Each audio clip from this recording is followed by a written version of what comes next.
Nasaan yung charger ko? Kinuha mo na naman? Ewan ko sa'yo, ba't saka mo tinatanong? Ewan ko.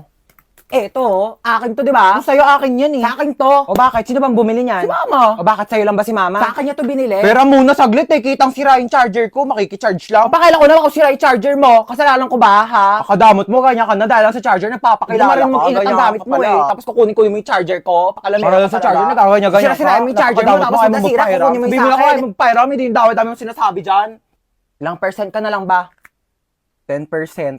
20% pa ako. Mag-charge ka muna. Thanks. Balik mo yan ah. Paano ba kasi ilak tong ano? Ilalak mo lang ganyan. Pati ba naman yan kasi tinatanong pa? Pwede, sorry. Sorry, sorry na. Ikaw na magaling. Talaga? Pati ba naman kasi yan, di mo pa kayang gawin? Ano ba Sorry kayang gawin? Wala ka perfect namang mo kayang kasi. gawin. Kala mo di ka nagkakamali. O Kala bakit? mo alam Sino mo ba lahat ng nagsabing mga perfect bagay ako, sa ha? mundo, May no? sinabi ba akong perfect ako, ha? Dami pa kasi sinasabi, pwede namang ituro na lang. Puro ka kasi tanong. Lahat na lang, di mo na lang Sabihan kasi pa ako tignan ng para sa ano-ano. sarili mo. Galing-galing mo kasi napaka-perfect mong tao, di ba?